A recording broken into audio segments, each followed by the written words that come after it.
Hello Manchester United fans, welcome back to the Manchester Evening News. I am Sam Hutchison and this is my preview for Man United's second leg clash against Barcelona.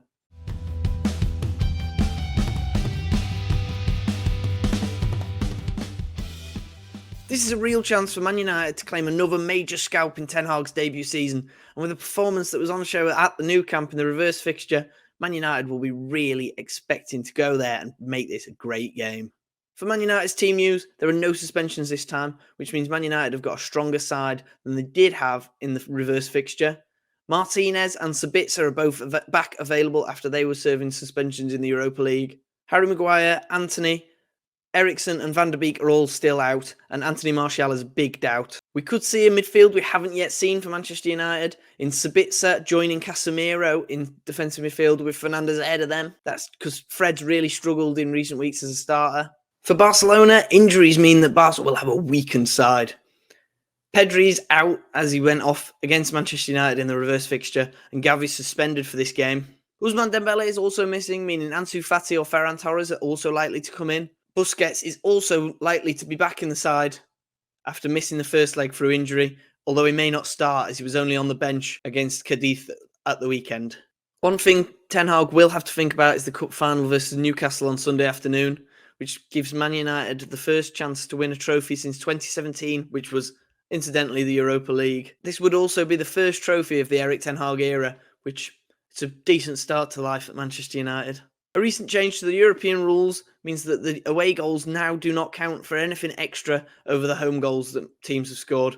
That means Manchester United's 2-2 draw that they registered in the away fixture at the Nou Camp is meaningless. It doesn't really mean anything. It was just as useful as a 0-0 draw would have been. Man United's key man, Marcus Rashford, we talk about him all the time on the Manchester Evening News, and if Man United are to win and progress here, he is going to be central to what they do, that he's going to be good on that pitch. Since returning from the World Cup, he's only failed to register a goal contribution in 2 games. He can play anywhere in the front line, which gives Erik Ten Hag some real options up front. And as I said in my 5 things we learned after the Barcelona game, Erik Ten Hag really won the managerial battle up against Xavi. Jadon Sancho was excellent off the bench on Sunday, but he has played his best football off the bench all season pretty much.